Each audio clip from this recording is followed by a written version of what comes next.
Welcome to the Real News Network. I'm Sharmini Pires coming to you from Baltimore. In the lead up to the Canadian elections, the Conservatives and the Bloc Québécois have been waging a campaign against Muslim women who wear the niqab.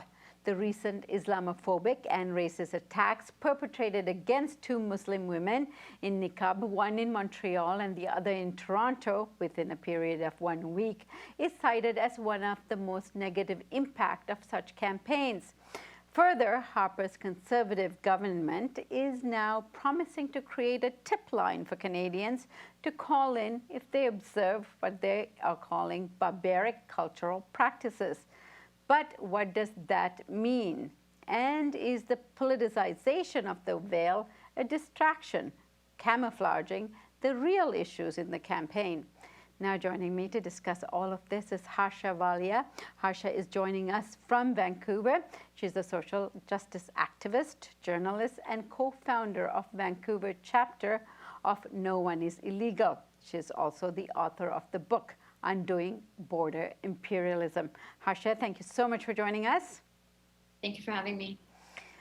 Harsha, raising fear in society has the effect of social contraction as opposed to openness and tolerance.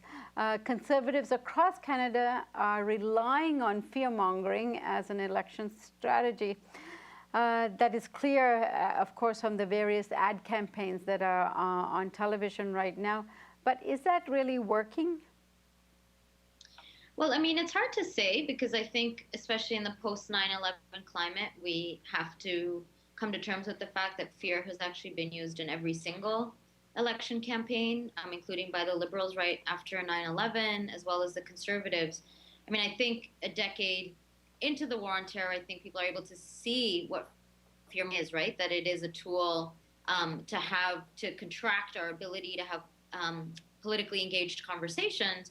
But I think fear and its roots in racism has often won elections. Whether or not it wins this one, I don't know. But it has most certainly won elections in the past, both in the United States as well as in Europe. Fear-mongering, whether it's fear of Muslims and Islamophobia or fear of migrants and refugees, has often been the basis of election campaigns. And that's because, you can't vote in or vote racism, right? It's a function and a product of the society that we live in. And so certainly the Conservative Party in particular has built a base amongst racists and has built a base against populism, a particular kind of racist populism. And this is not uncommon. We've also seen this in parts of Europe as well. And so in that sense, I don't think it should surprise anybody, and nor is it unique to the Tories that racism is a tool within which to whip up a frenzy and to get political votes. So, Harsha, as you note in your article titled Marked Bodies Who Will Racism Win the Election for Harper, the term barbaric cultural practices has been used before. It's been in Canada's Citizenship Guide, you say, in 2009, which states, in Canada, men and women are equal under the law. Canada's openness and generosity do not extend to barbaric cultural practices that tolerate spousal abuse, honor killings, female genital mutilation, or other gender-based violence. So this all sounds good. What is your contention with that being in the Canada Citizenship Guide? After all, it's a warning to new immigrants that these practices are illegal in Canada.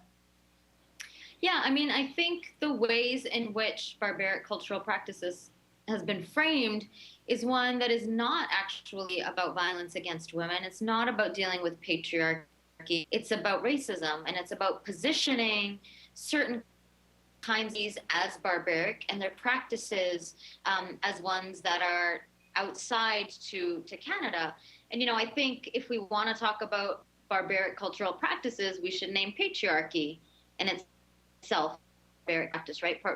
Violence against women is a barbaric cultural practice in its universal forms, but the ways in which barbaric cultural practices is named is very much to suggest that violence against women is an import, as if though violence against women does not happen against women in Canada, especially Indigenous women living in Canada, but all women in Canada deal with the reality of violence against women. So it makes violence against and frames it as a kind of foreign import, as not Canadian. So it serves both to invisibilize the violence against women happening here in Canada and also to exceptionalize and exaggerate the forms of violence that communities that are cast as non-Canadian, particularly Muslim communities, apparently bring with them. The Barbaric Cultural Practices Act and the discourse of barbaric cultural practices goes alongside a really heightened focus on things like an honor crime, despite the fact that they're not very common in Canada, and of course, even though it's contested. And so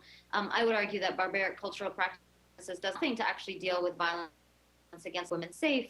Rather, what it does is to make women more vulnerable and subject to racial profiling and racism. And we see that. We see that the Barbaric Cultural Practices Act, which is actually legislation, a number of organizations who work with women on the ground say that it makes women much more vulnerable. We have, of course, the examples of, the 2 Muslim women, as you mentioned, who have been attacked as a result of this discourse. So it's making Muslim women in particular much more visible and subject to violence against them. And also less likely to call in for assistance or the law if they think their loved ones or their family members are going to be taken away and charged. So is any of the other parties, opposition parties, taking on this kind of campaign? No, I mean, I think the other opposition parties have definitely spoken out against, the really disgusting use of barbaric cultural practices as a frame.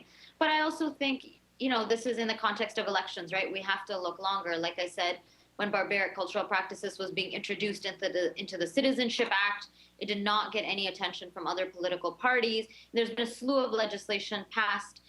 There's been a lot of focus right now on the Barbaric Cultural Practices tip line, but, Canada has already tip lines in place against immigrants, one ostensibly against immigration fraud, once against non-citizens, and these tip lines did not receive vocal opposition by other political parties as well. So I think it's important not just to look at what politicians are saying during the election period, but to look at what the record has been over a period of time. And over a period of time, the racist legislation that has been passed down by this current government has been supported by other parties. And also, prior to this government, the Liberal government passed down a series of horrific policies, right, including anti-terror legislation that was brought in by the Liberals. So I think people have to be attuned to that history. Harsha, Walia, thank you so much for joining us today. Thank you. And thank you for joining us on the Real News Network.